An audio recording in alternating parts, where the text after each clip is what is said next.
The Great Pyramid of Giza points to true north with an accuracy that still challenges modern engineering.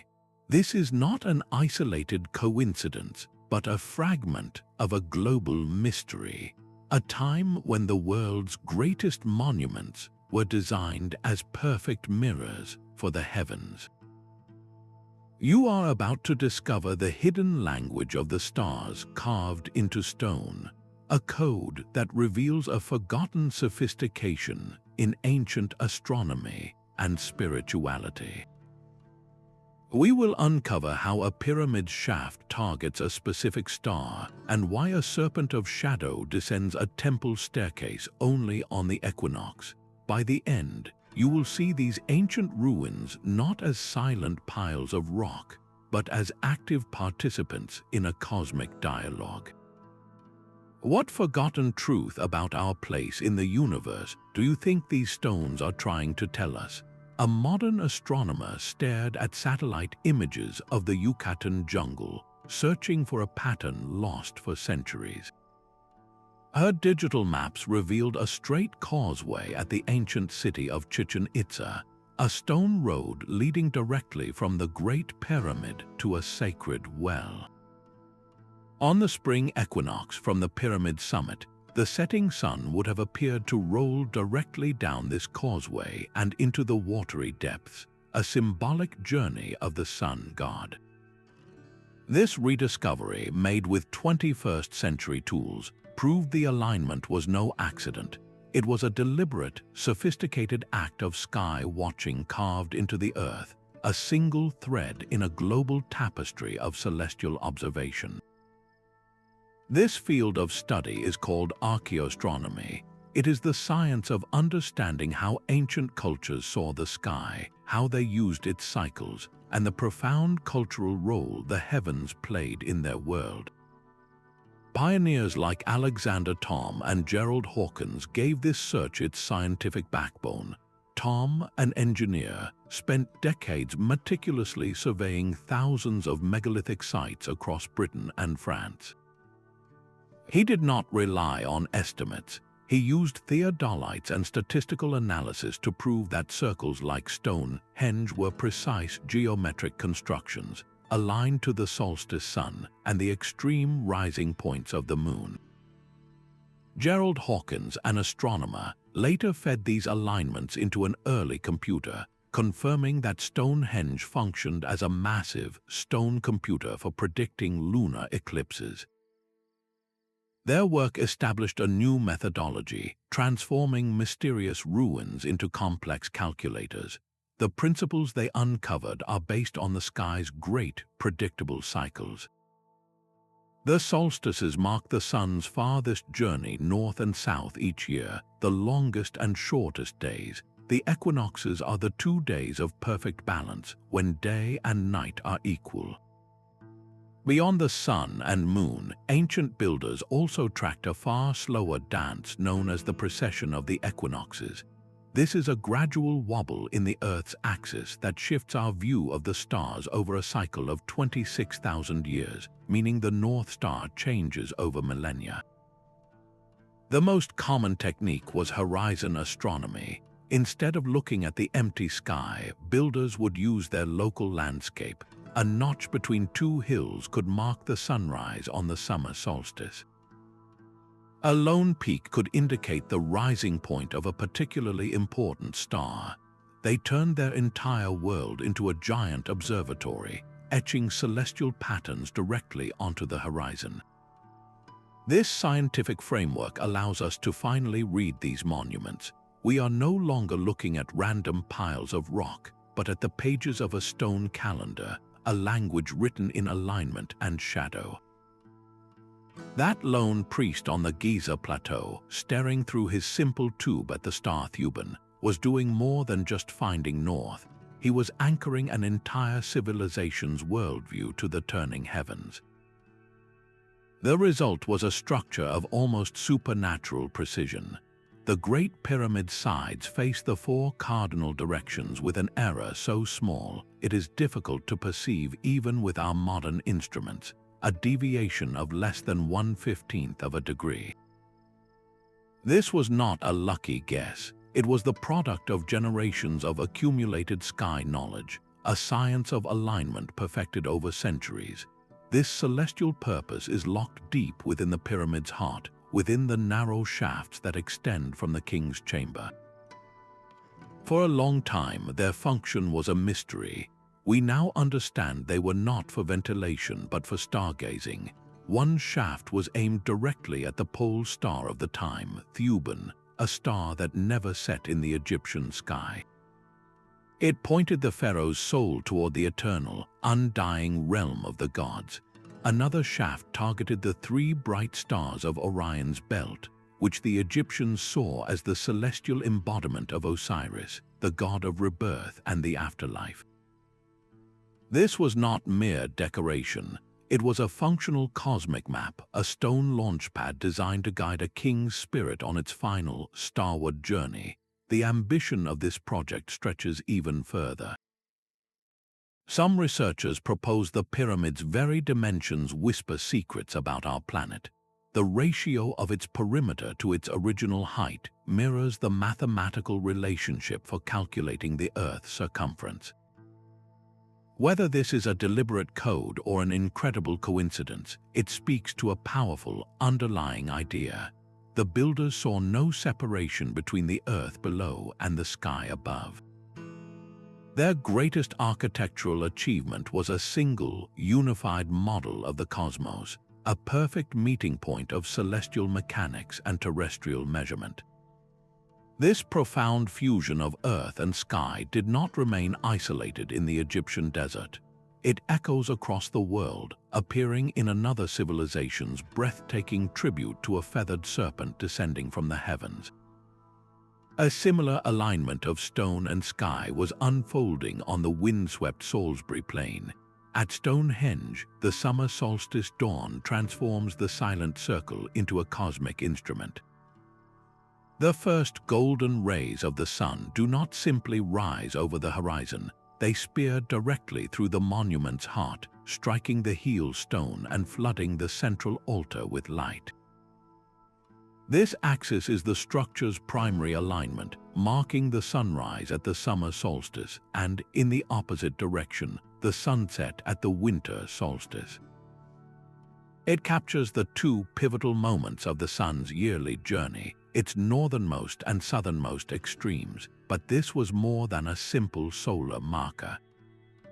The careful arrangement of the massive sarsen stones and the smaller, imported bluestones created a complex web of sightlines. These alignments allowed its builders to predict lunar eclipses and track the moon's more subtle, 18.6-year cycle, a rhythm far more complex than the sun's annual path. This was not just an observatory, it was a cathedral of celestial knowledge. Archaeoastronomers like Clive Ruggles see it as a multi-purpose ceremonial center, a place where the precise tracking of the heavens was inseparable from rituals of death, rebirth, and the very cohesion of the community. The recent discovery of the massive settlement at nearby Durrington Walls, itself aligned to the winter solstice sunset, paints a breathtaking picture of a full cosmological landscape. Stonehenge, with its focus on the sun and the ancestral dead, was likely the domain of the eternal, while Durrington Walls, bustling with life and feasting, represented the world of the living. This sophisticated dual landscape, a giant calendar carved into the earth of Britain, reveals a universal human impulse to weave our world into the fabric of the cosmos. This same profound impulse would find its most dramatic expression on the other side of the world, where a feathered serpent was seen to descend from the sky. The shadow descends not as a simple dark patch, but as a living thing. On the spring equinox at Chichen Itza, the setting sun transforms the pyramid of El Castillo into a cosmic stage. As the light falls at a precise angle, it casts a series of triangular shadows along the northern staircase's edge. These interlocking shapes of light and dark form the undulating body of a massive serpent, appearing to slither down from the temple at the summit to the stone snake heads waiting at the base. This is the Kukulkan serpent, the feathered serpent god, descending from the heavens to the earth. The awestruck crowd witnessing this event is not seeing an accident of nature. They are observing a masterpiece of architectural and astronomical planning, a phenomenon encoded into the very stones centuries ago. The illusion is so perfect, so deliberate, it feels as if the pyramid itself is breathing life into the legend. Every element of its construction serves this celestial purpose. The pyramid has 9 terraced levels, split by the grand staircases on each of its 4 sides. Each staircase has 91 steps. When you add the one final step of the upper platform to all 4 sides, you get a total of 365, one for each day of the solar year. The structure is not merely a temple, it is a stone calendar. The descending serpent is the ultimate symbol of this connection, a moment of renewal where divine energy is believed to infuse the world, blessing the land and its people. This holistic design extends beyond sight. The acoustics of the plaza are engineered to be part of the experience. A hand clap at the base of the staircase returns as a chirping echo, a sound that mimics the call of the sacred Quetzal bird, the avian counterpart to the feathered serpent. Here, the cosmic alignment is not just seen but heard. It is a full sensory ritual, a conversation with the universe built from light, shadow, mathematics, and sound.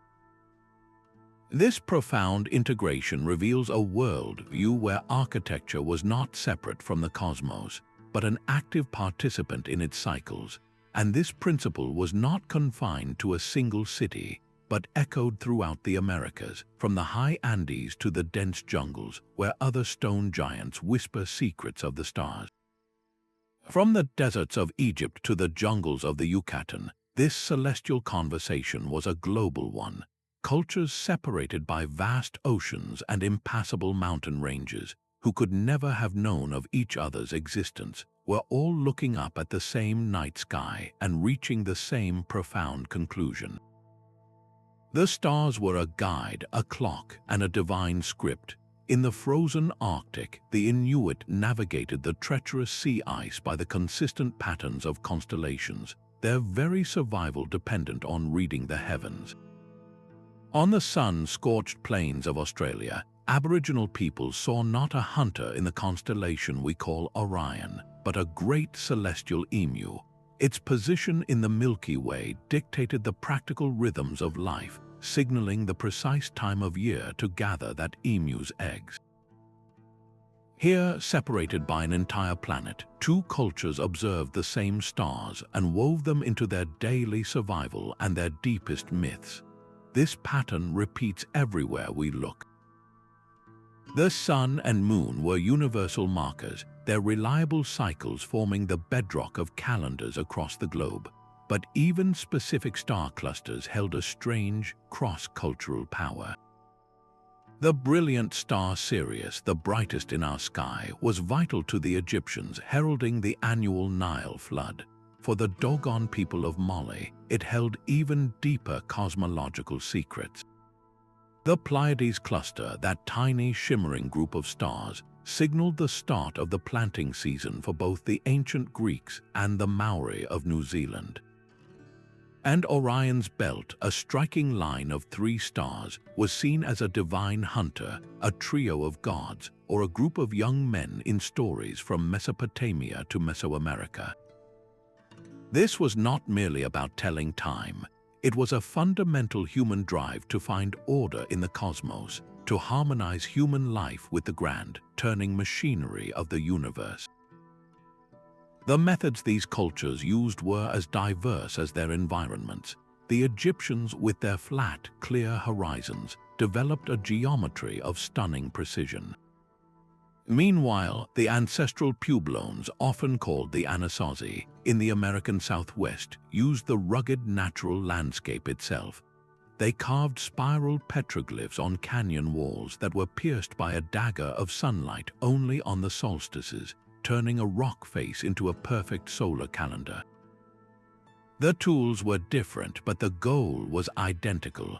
this universal pattern forces a haunting question upon us. Was this celestial knowledge something that every advanced culture was destined to discover on its own, a natural evolution of human consciousness? Or does the sheer consistency of these alignments hint at something else, a lost thread of shared understanding that somehow spanned the globe in a forgotten age? To answer that, we must look past the grand monuments and examine the simplest, most personal tools they left behind. That anonymous Babylonian priest, his eyes fixed on the shimmering point of Venus, needed no telescope. His tools were his own keen vision and a set of simple, brilliant inventions that turned the vast sky into a measurable, predictable clock. He would have used a gnomon, which is just a fancy name for the world's first sundial, a simple stick placed upright in the ground. By tracking the length and direction of its shadow throughout the day and across the seasons, he could mark noon, determine the solstices, and even chart the cardinal directions with stunning accuracy. In Egypt, the Merkhit took this a step further. This instrument used a plumb line, a weighted string, to create a perfect vertical reference. A priest would use a pair of them to sight along stars, creating a celestial meridian in the night sky that allowed for precise timekeeping and the alignment of their monumental temples. These were not crude guesses, they were the precision instruments of their day. Later, the Greeks would refine these ideas into the astrolabe, a complex handheld computer made of brass discs and pointers that could solve problems of time, the position of the sun and stars, and even navigation. But long before metalworking, an even more fundamental tool was in use, one that hints at a shared knowledge spanning continents. The human body itself was the first measuring device.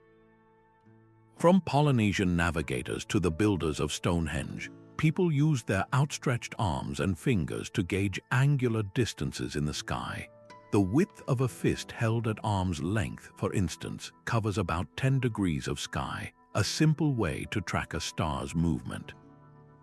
This embodied geometry reached its most puzzling form in the proposed megalithic yard. After surveying thousands of Neolithic sites, Alexander Thom proposed that a single, standardized unit of measurement, roughly 2.72 of our feet, was used to construct stone circles from Scotland to Brittany. The consistency was too precise to be accidental. If true, it means a shared system of measurement, and perhaps a shared astronomical doctrine, was being passed across a vast region, allowing different communities to build with the same cosmic blueprint. These builders also used their entire landscape as a tool.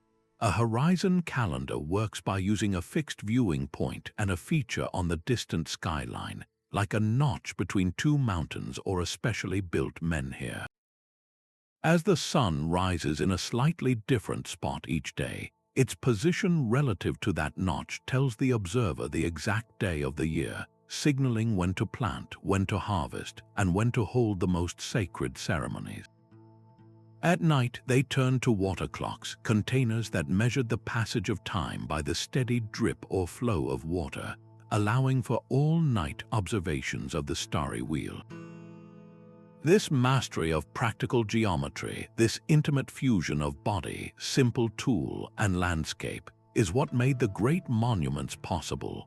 We can now scan these sites with lasers and confirm their alignments to a fraction of a degree, but that precision began with a priest's eye, a weighted string, and the timeless human drive to map the heavens. This profound connection to the cosmos was not merely academic. It was the very engine that powered the rise of civilization, driving the development of writing, mathematics, and the first great cities. That same Maltese temple, built over 5,000 years ago, now stands quietly under the precise crosshairs of a modern theodolite. The surveyor confirms what the builders intended, that on the equinox, the first sliver of the rising sun would have shone directly through the main doorway, splitting the temple's dark interior with a blade of golden light. This is not a matter of belief anymore. It is a measurable fact proven with instruments that can detect an alignment to a fraction of a single degree. This scientific validation is happening across the globe, transforming old mysteries into hard data. In the dense jungles of Cambodia, a technology called LiDAR, which uses laser pulses to see through the forest canopy, has revealed that the Great Temple of Angkor Wat was not an isolated structure. It was the heart of a vast, planned city with canals, roads, and smaller temples arranged in a sprawling geometric pattern that mirrored cosmic principles.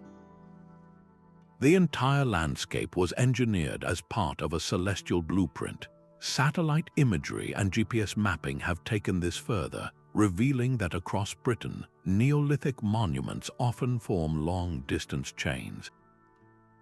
A tomb on a hill might align with a stone circle in the valley, which in turn points to a distant mountain peak where the solstice sun sets, creating a sacred geography spanning dozens of miles.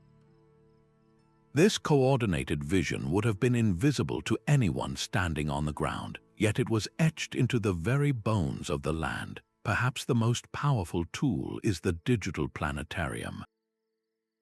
Astronomers can now run the cosmic clock backwards, accounting for the slow wobble of the Earth's axis known as precession. They can show us the exact night sky that a Babylonian priest saw, proving that a temple window was aligned not with the modern pole star, but with the star Thuban, the true north of the pyramid builders. This eliminates guesswork. We can witness the celestial event that a monument was designed to capture, seeing it exactly as its creators did. All of this evidence is then subjected to rigorous statistical analysis. Scientists calculate the probability that a group of alignments could occur by pure chance. When dozens of temples all face the sunrise within a one-day window of the solstice, the odds of that being an accident are virtually zero. This mathematical certainty is what elevates archaeoastronomy from fringe speculation to mainstream science. It forces a profound reassessment of the past. We are not looking at primitive people making lucky guesses. We are looking at accomplished scientists and engineers whose deep understanding of the sky was woven into the very fabric of their world. This technological confirmation makes the losses of history even more poignant. If we can rediscover this much with our tools, what magnificent cosmic understanding, now completely forgotten. Were those ancient builders truly working with the star maps of the ancients, may have been far more ambitious than simple calendars. Picture the three great pyramids of Giza not as isolated tombs, but as points on a much larger celestial diagram. This is the heart of the Orion correlation theory, a proposal that pushes the boundaries of conventional archaeology. Its central idea is both simple and staggering. The arrangement of the three main pyramids, Khufu, Khafre, and Menkaure, is said to be a perfect terrestrial reflection of the three stars that form Orion's belt. The theory does not stop there. It suggests the life-giving Nile River was intentionally seen as the earthly counterpart to the celestial river of the Milky Way, flowing alongside the stellar pyramids in the sky. This creates an immense mirror image, a belief that the kingdom of Egypt on earth was a direct copy of the kingdom of the gods in the heavens. The theory's most controversial claim involves time itself. The air shafts inside the Great Pyramid, we learned, were aligned with specific stars, but proponents argue these shafts were perfectly aimed not during the pyramid's accepted construction date around 2500 BCE, but for an epoch far more ancient, around 10,500 BC. This was a time when Orion's belt reached the lowest point in its great precessional cycle, a moment some interpret as the Zep Tepi, or the first time, the age of creation in Egyptian myth. This implies the builders were working from a celestial blueprint preserved for millennia, a fragment of astronomical knowledge from a lost age. Mainstream Egyptology disputes this vigorously, pointing to a lack of archaeological evidence and noting that the pyramid alignments are not a perfect match. Yet the theory's power lies in the grand mystery it poses. It forces us to ask if our timeline of human achievement is complete. Could these structures be the work of a sophisticated prehistoric global civilization, or the result of knowledge passed down over tens of thousands of years, a whisper from a time when the sky looked profoundly different? This idea of a forgotten global connection does not stand alone. It finds a strange and compelling echo on a high plateau in South America, where another set of lines etched into the earth defies all simple explanation. Soaring over the Peruvian desert, the ground itself transforms into a colossal canvas. The Nazca lines are not built upward like a pyramid, but drawn on a monumental scale, with figures of spiders, hummingbirds, and endless straight pathways that run for miles across the arid plain. For centuries, their meaning was locked away, visible only from a perspective its creators could never have physically achieved. This leads to an obvious, haunting question. Why would a people create art they themselves could not see? The answer may not lie in ancient aircraft, but in the sky above. German mathematician Maria Reich devoted her life to studying these geoglyphs, and she proposed a compelling, earthly explanation. She believed the lines formed a giant astronomical calendar, a practical tool for a society living on the edge of survival.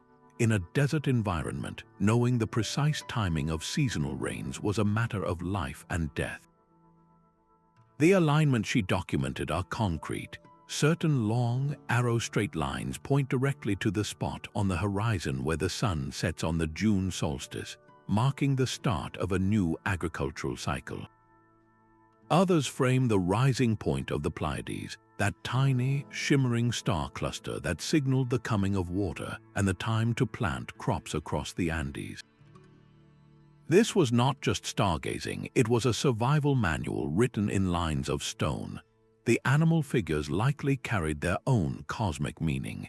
The spider, for instance, might have represented a constellation, its long legs mirroring the lines stretching across the desert, connecting the earthly creature to its celestial counterpart.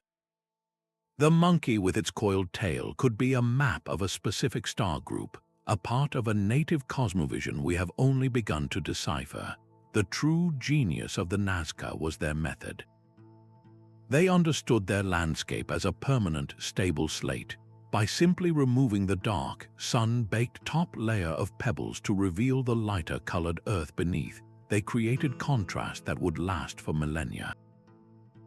They did not need to move mountains. They used the desert floor itself as their medium, turning the entire plateau into a single, vast instrument for reading the heavens. This approach reveals a different facet of the ancient mind. Where the Egyptians built towering stone models of the cosmos, the people of Nazca drew the cosmos directly onto the earth, creating a two-dimensional chart on a truly continental scale. It forces us to widen our search, to look for other giant earthworks where the line between landscape and sky map was deliberately erased. The cosmic blueprint etched into the Peruvian desert finds its echo in the humid jungles of Cambodia. At Angkor Wat, a Khmer astronomer priest would have stood atop the central tower on the spring equinox, watching the sun crest precisely over the main entrance gateway.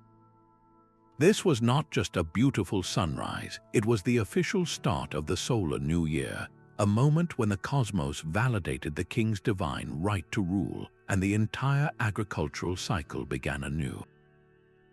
But the alignment of this single temple is only a fragment of a much grander design. Recent studies using LiDAR and advanced computer modeling have proposed a staggering hypothesis. The sprawling layout of the entire Angkor complex, with its main temples including Angkor Wat and Angkor Thom, appears to mirror the stars of the Draco constellation. This celestial map was not based on the sky of the 12th century when the temples were built, but on a sky from a far more ancient epoch, the dawn of 10,500 BCE. The architects seem to be recreating a primordial, perfect celestial order, a snapshot of the heavens from a mythical age of creation. This cosmic vision was integrated with the very lifeblood of the city, its water. Angkor was a vast hydraulic metropolis, engineered with massive reservoirs called barrays. These immense man-made bodies of water were not just practical necessities for a society of 1 million people, they were profound spiritual symbols. They represented the cosmic ocean that, in Hindu and Buddhist cosmology, encircles the central world mountain, Mount Meru, and Angkor Wat itself, with its concentric galleries and towering central peak, was that sacred mountain, the axis of the world made manifest in stone. This celestial allegory is carved into the temple's very walls. The famous bas-relief depicting the churning of the ocean of milk is more than a mythological scene. It is a complex allegory for the precession of the equinoxes. In the story, gods and demons pull on a giant serpent wrapped around a mountain, churning the ocean to produce the nectar of immortality. This can be interpreted as a metaphor for the 26,000-year-long wobble of the Earth's axis, a slow, cosmic churning that shifts the entire celestial sphere.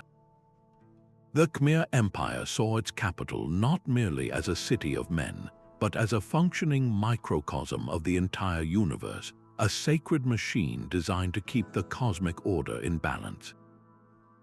For that Maya king standing atop his pyramid, the zenith passage of the sun was far more than an astronomical event. It was the climax of his spiritual authority. At the precise moment the sun stood directly overhead, its rays shot straight down and his shadow vanished from the stone beneath his feet. In that instant of pure, shadowless light, he was no longer merely a man. He became a living conduit, a bridge between the earthly realm and the world of the gods. This was the ultimate purpose of cosmic alignment, to create a door between worlds that could be opened at a specific celestial moment. The architecture was never just a practical tool for telling time. It was a symbolic recreation of the universe itself, a desperate and beautiful attempt to impose the perfect, predictable order of the cosmos onto the unpredictable chaos of human existence. The pyramid shape, which rises again and again across cultures, is the clearest symbol of this. Whether in Egypt, Mesopotamia, or Mesoamerica, the pyramid represented the primordial mound of creation, the first land that emerged from the formless waters at the dawn of time. Its stepped sides were a literal staircase for divine energy to descend and for human spirits to ascend. This was a ladder to heaven carved in stone. Even the simple act of aligning a building to the 4 cardinal directions was saturated with meaning. Each direction was a sacred pillar of reality, often associated with a specific god, a color, or an elemental force. To build a temple that was square with the world was to anchor it to the very structure of the cosmos, making it a stable point around which all of life could safely revolve. This symbolic language transformed a mere building into a sacred space where time and eternity intersected. It was here, at this engineered crossroads, that rituals could truly harness celestial power. The king's performance during the zenith passage was not a solitary meditation. It was a vital act of cosmic maintenance. His successful communion with the gods was believed to ensure the rains would fall, the crops would grow, and the sun would continue its reliable journey. It legitimized his rule and maintained the balance of the entire world. When we see the sheer, back-breaking effort that went into moving multi-ton stones and aligning them with such impossible precision, we are not just looking at engineering prowess. We are witnessing the physical manifestation of a profound belief, a desperate need to weave human destiny into the grand, turning tapestry of the stars.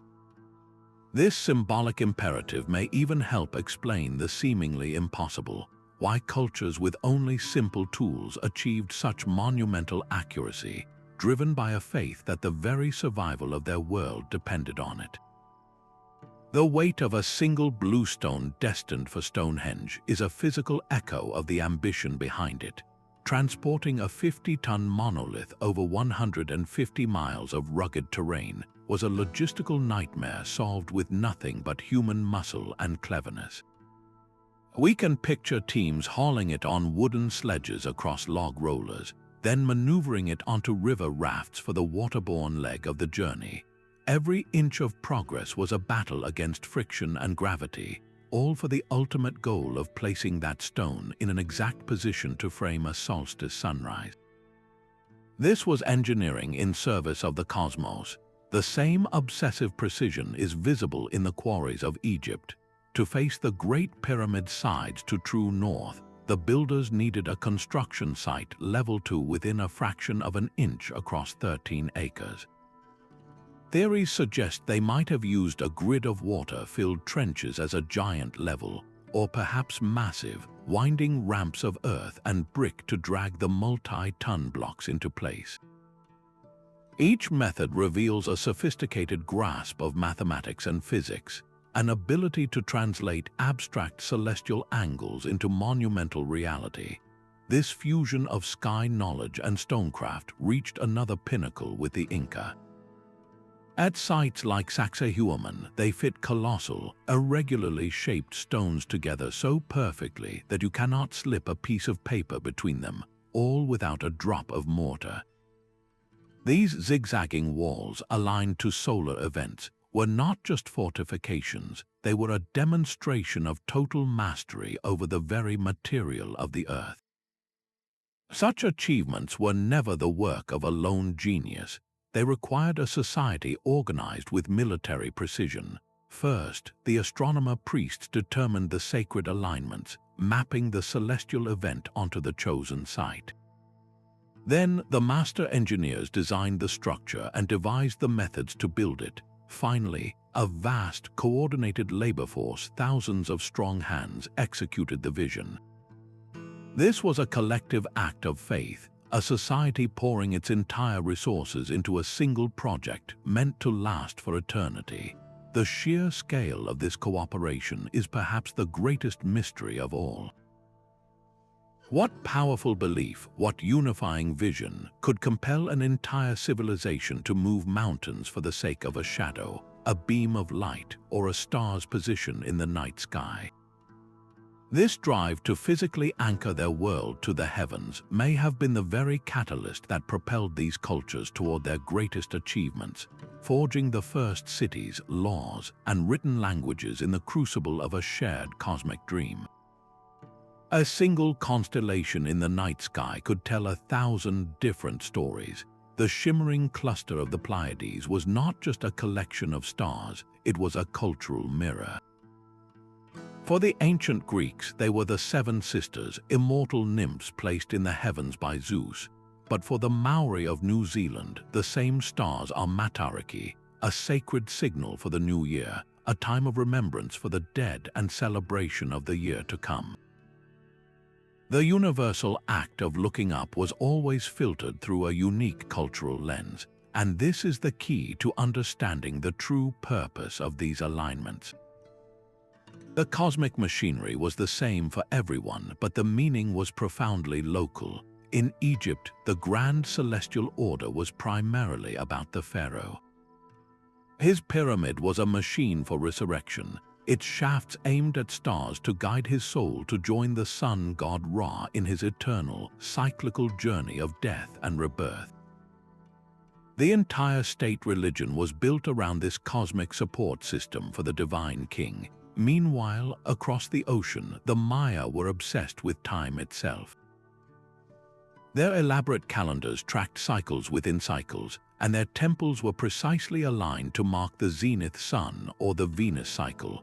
For them, these alignments were not about a single soul's journey, but about performing the rituals necessary to keep the very fabric of time and the world from unraveling. In Neolithic Europe, the motivations were more communal and tied directly to the earth.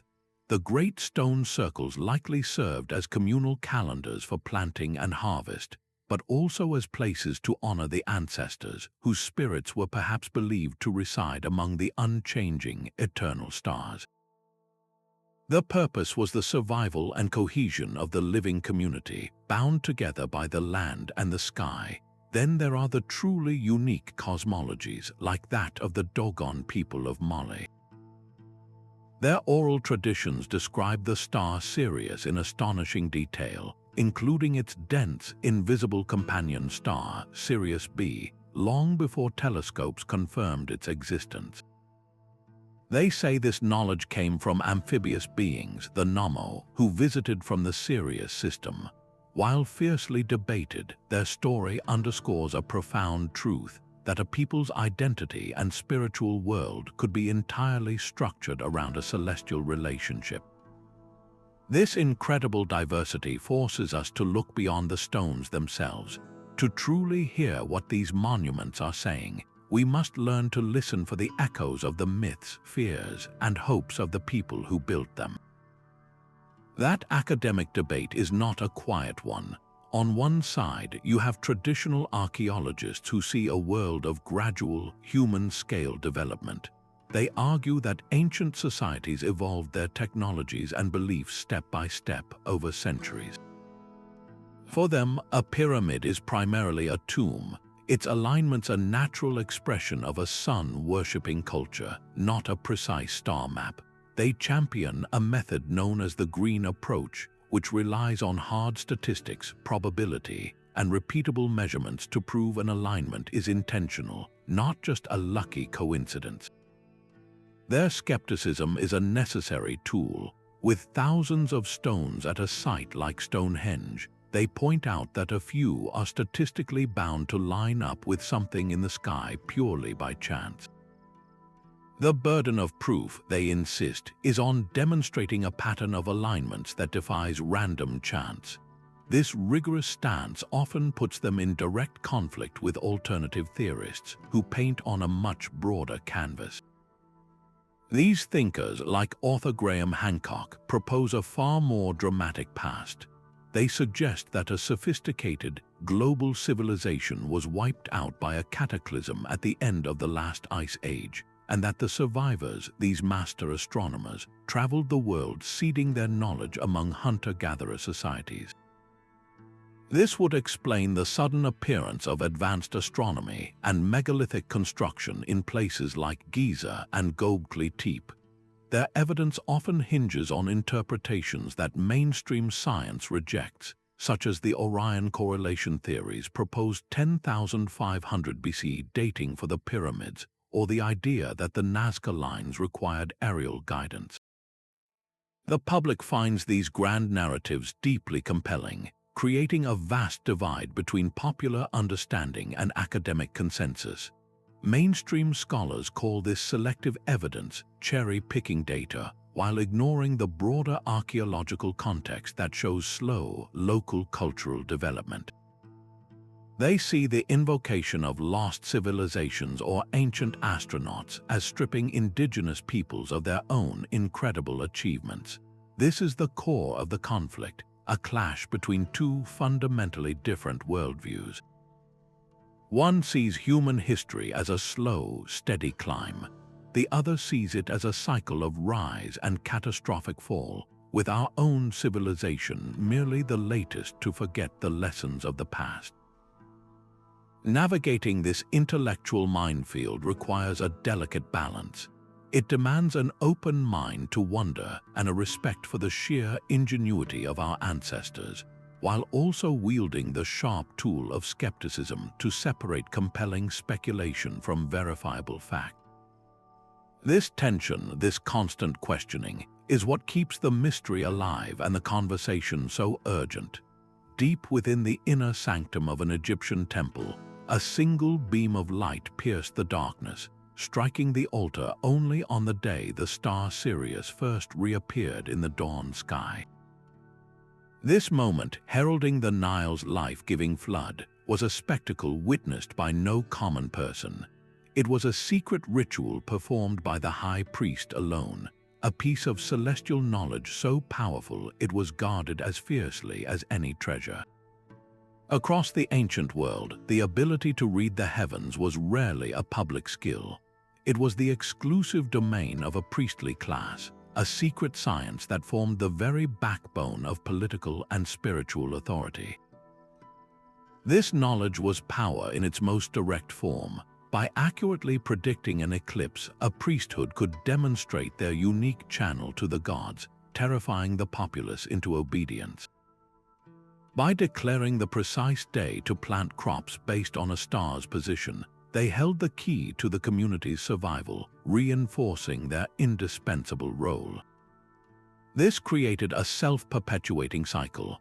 The king or pharaoh, in turn, derived his right to rule from this cosmic connection, legitimized by the priests who acted as his interpreters of the divine will. The system was designed for stability, but it was also incredibly fragile. The Maya developed this to an extraordinary degree. Their society supported a specialized class of scribes and astronomer priests who meticulously tracked the complex cycles of Venus and the Sun in beautifully illustrated codices. These books were not for public display. They were sacred manuals consulted to advise the king on when to wage war, when to hold coronations, and how to maintain the cosmic balance. In a similar vein, the Brahmin priests of Vedic India held the secret geometric and astronomical formulas for constructing fire altars. The precise dimensions and orientations of these altars were believed to mirror the cosmos itself, and a mistake in their construction was not just an engineering error, it was a cosmic offense that could disrupt the world's order. This concentration of knowledge created a profound vulnerability. When these sophisticated societies collapsed, whether through invasion, drought, or the brutal suppression of their traditions by outside forces, their celestial libraries were often the first things to perish. The codices were burned, the oral traditions were silenced, and the secret knowledge died with its last guardians. This is why so many of the alignments we marvel at today remain shrouded in mystery. We can measure the stones with laser precision, but the living breath of their meaning, the rituals and prayers that gave them purpose, were lost forever when the last priest took his secrets to the grave. That slow wobble in the Earth's axis is the key that unlocks the true age of the sky's stone maps.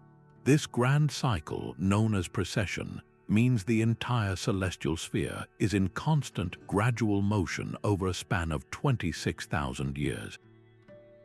The most visible sign of this is our changing pole star. The pyramid builders of Egypt anchored their north to the star Thuban, a light that held steady in their northern sky. Today, Thuban drifts in a wide circle, and our pole star is Polaris, a star that was nowhere near the celestial pole when the great stones of Giza were set in place. This cosmic drift affects every star in the heavens, causing their rising and setting positions on the horizon to creep slowly but surely over the centuries. It is the single greatest challenge in archaeoastronomy, because it means the sky we look at tonight is not the same sky our ancestors witnessed. A temple doorway perfectly aligned with the rising of the star Sirius 2,000 years ago would now frame a patch of empty darkness. This very fact, however, gives us an extraordinary tool for dating these ancient observatories. By calculating the rate of precession and running the cosmic clock backwards, we can determine the exact year when a specific alignment was perfect. If a stone corridor points to a star that was only at that precise spot on the horizon for a few generations, we can pinpoint the era of its construction with stunning accuracy. This method is at the heart of theories like the Orion correlation, which uses precession to wind back the clock to an epoch 10,500 years ago to find a proposed perfect match between the pyramids and the stars of Orion's belt. Whether one accepts that specific theory or not, the principle reveals something breathtaking. The builders of these monuments were not just marking the annual turn of the seasons. They were encoding a knowledge of deep time into their architecture, planning for celestial events that unfold over millennia. To design a structure that marks a configuration that only occurs once every several thousand years requires a vision that stretches across generations, a dedication to a cosmic truth far beyond a single human lifetime. It suggests they saw themselves as part of a continuum, building not just for themselves, but for a future age when the sky itself would have changed, yet their stone message would still hold true. This long-term perspective forces a difficult question. How did they achieve such a profound understanding of a cycle that takes 26,000 years to complete? Did they inherit this knowledge from a far more ancient and now completely lost civilization that had watched the stars for long enough to see the pattern? Or did they possess a method of observation and record-keeping so meticulous that they could detect the slow creep of the heavens across centuries? The darkness inside Newgrange is not merely an absence of light, it is a profound, waiting silence. Each year, a handful of lottery winners from thousands of applicants huddle in this narrow stone passage, their breath fogging in the chill air of a winter dawn. They are waiting for a miracle of engineering that is 5,000 years old. Outside, the sun approaches the southeastern horizon on the shortest day of the year. Then it happens, a single, razor-thin beam of gold pierces the blackness, spearing through a unique opening above the entrance known as the roof box.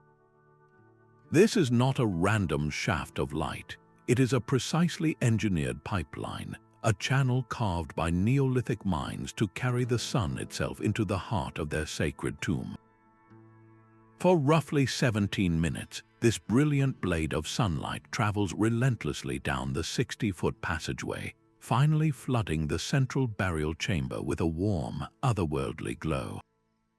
In that moment, the intricate spiral carvings etched into the stone walls are suddenly, vividly alive.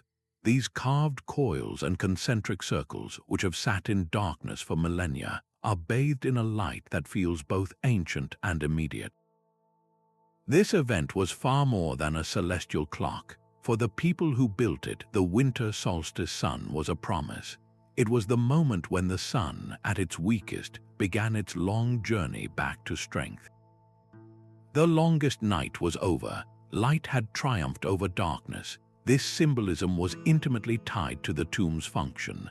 The sun's rebirth mirrored the hoped-for rebirth of the ancestors whose bones rested within the chamber. The light did not just illuminate the art, it activated it. The spirals themselves might represent the sun, or portals to the other world, or the cyclical nature of life, death, and renewal. The entire structure was a machine for harnessing this cosmic moment of transition, a place where the boundary between the living and the dead, between the earth and the sky, became paper-thin.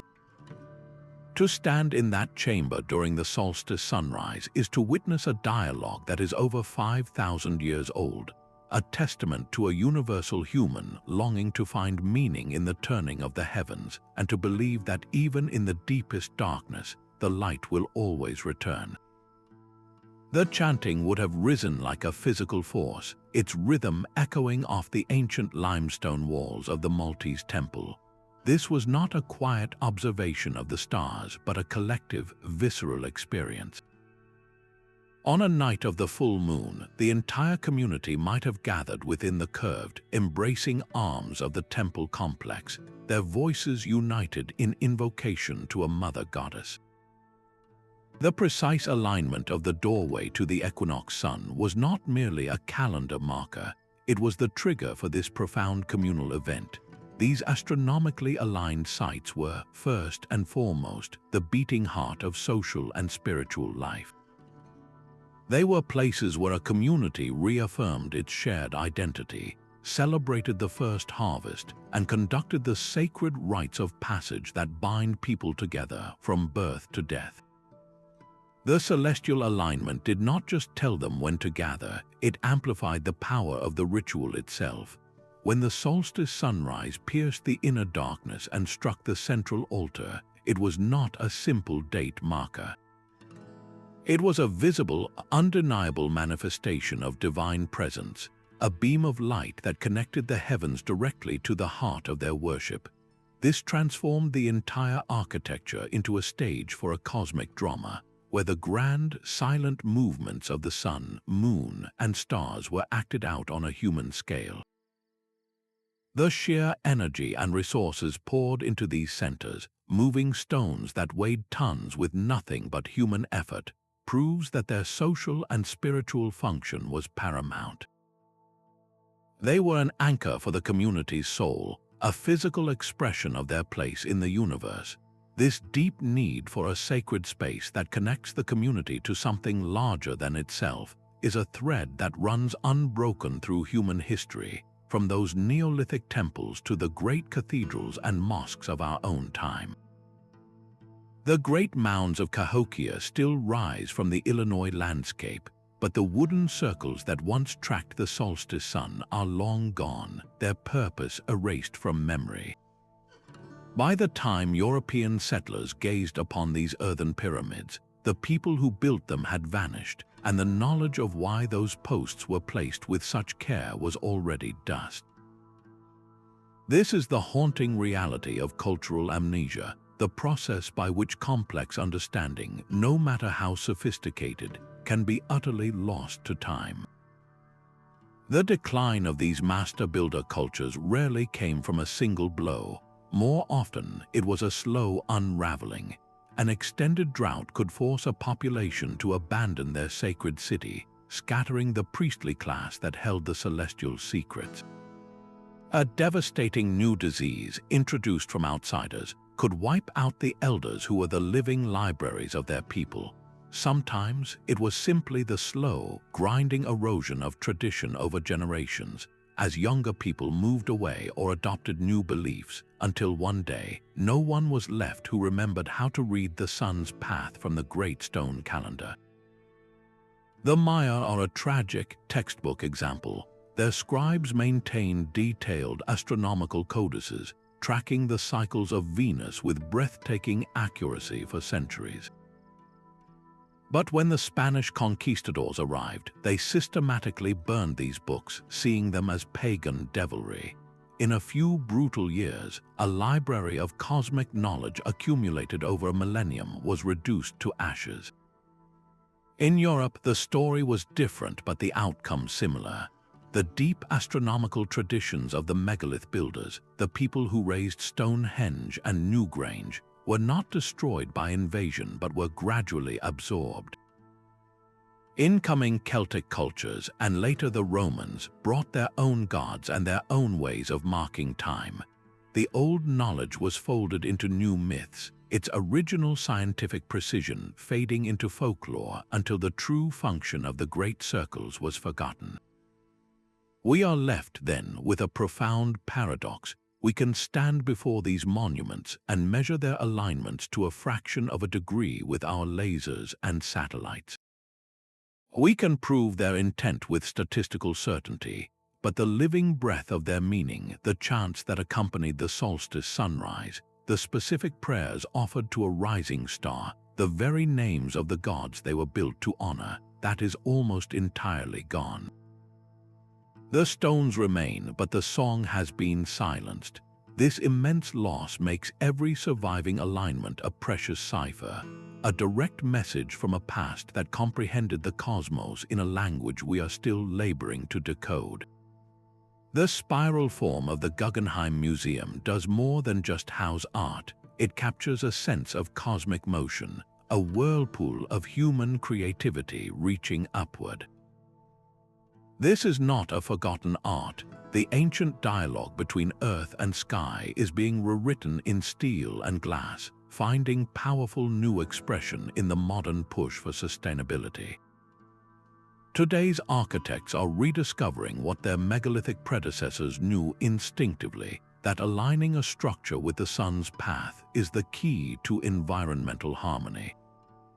This is the core of passive solar design, a principle that uses a building's orientation, windows, and materials to naturally capture the sun's warmth in the winter and deflect its heat in the summer. It is a practical, energy-saving application of the same celestial mechanics that dictated the placement of a stone circle or a pyramid's face. Look at the London 2012 Olympic Velodrome, where the sleek, undulating roof was precisely aligned to mirror the steeply banked curves of the cycling track below. This is a modern celestial metaphor, a building whose very form echoes the cyclical, orbital paths of its purpose. Beyond pure efficiency, a deeper, almost spiritual resonance is returning. Contemporary chapels and meditation spaces are often deliberately oriented to capture the rising sun on the equinox, or designed with precise light wells that project a single, transformative beam of light onto an altar at a specific celestial moment. These are conscious choices to reintroduce the numinous into our built environment. We may no longer believe a king's soul rides a sunbeam to the stars, but we still seek that connection, that moment of awe. The tools have changed from stone calendars to computer models, but the fundamental human impulse remains, a continuing conversation with the cosmos that is evolving with our technology and our expanding understanding of the universe itself. This shared quest for cosmic order connects a Neolithic farmer in Britain to a Maya king in the Yucatan. Each looked upon the same starry vault and felt the same profound need to find a pattern, a story, a place for humanity within the grand machinery of the universe.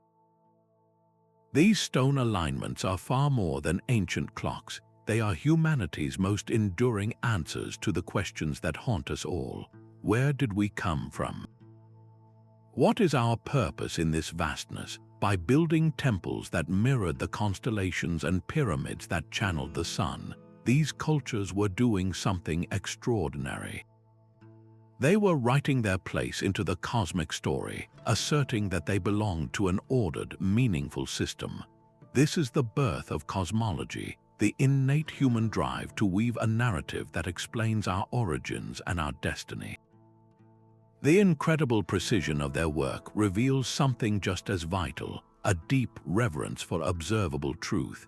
That Maya astronomer tracking Venus for decades was not just performing a ritual, he was testing a hypothesis. The Egyptian priest aligning his pyramid to true north was relying on generations of accumulated data. This meticulous, patient observation is not the opposite of faith, it is its partner. It is the very same principle that would one day form the bedrock of modern science, a commitment to understanding the world as it truly is, not just as we wish it to be. When we stand before the Great Pyramid or watch the Serpent shadow descend at Chichen Itza, we are witnessing more than an engineering marvel.